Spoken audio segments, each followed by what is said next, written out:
Aurélie Tailleur, vous êtes spécialiste ingénieur en matière de systèmes innovants. C'est quoi un système innovant? Donc un système innovant, ce n'est pas un système qui va recourir forcément à de nouvelles technologies, c'est plutôt un système qui combine des leviers en vue de répondre à des objectifs de demain. Donc c'est branché sur l'agronomie? Ça s'appuie beaucoup sur l'agronomie, oui, mais pas que. Enfin, on pourrait effectivement aussi combiner avec des nouvelles technologies. Ce n'est pas trop le cas ici sur ce qu'on pratique dans Cypre, mais il peut y avoir aussi des leviers au niveau du matériel qui pourraient être utilisés. Alors dans quel cadre vous travaillez? Sur des plateformes d'essai? Alors, notamment, en fait, on a 5 régions dans lesquelles on met en œuvre le projet Cypre qui s'appuie en particulier sur des plateformes expérimentales, mais pas que, puisqu'il y a des réseaux d'agriculteurs aussi qui sont associés à ces plateformes et qui permettent d'acquérir des références. Alors l'objectif c'est quoi? C'est de réduire la pression phyto, de stocker du carbone, d'être encore meilleur économiquement? L'objectif, il est en fait multiple.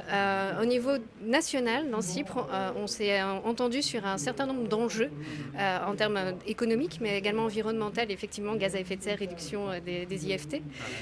Et en région, en fait, il y a eu tout un travail pour définir des enjeux qui aussi leur sont propres. Chaque région a un contexte différent et des questions assez différentes. Ça peut être réduire l'érosion ou réduire la pression adventice ou plus se diversifier parce qu'on partait sur une monoculture de maïs.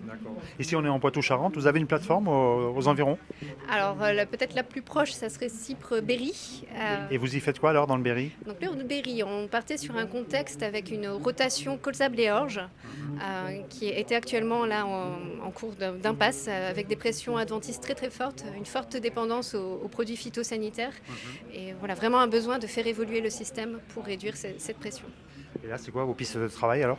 Alors la piste, ça a été surtout d'allonger la rotation en la diversifiant, en introduisant des cultures de printemps, du maïs, du tournesol, même si cela a dégradé la marge. L'idée c'était que voilà, d'un point de vue agronomique, on rétablisse une situation.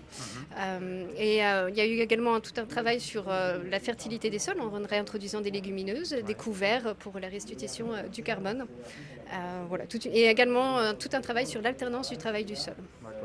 Vous ne m'avez pas parlé encore de glyphosate, quand même une problématique qui se dessine dans un horizon proche. Vous travaillez sur le sujet? Oui, on travaille. Donc, dans les 5 régions, on a l'objectif de réduire notre usage du glyphosate.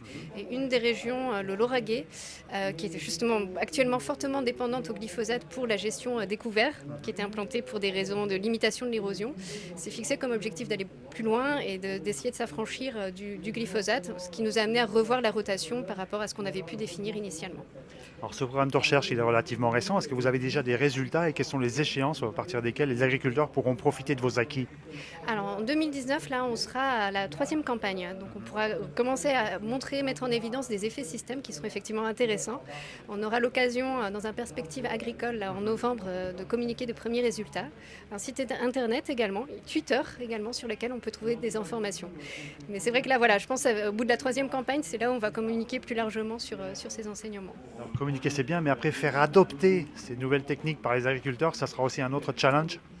Effectivement, et c'est pour ça qu'on ne mise pas tout non plus sur ces plateformes qui sont des supports d'enseignement, de démonstration, de réflexion, mais ça reste limité à certains contextes et les solutions qu'on propose ne sont pas extrapolables dans toutes les situations.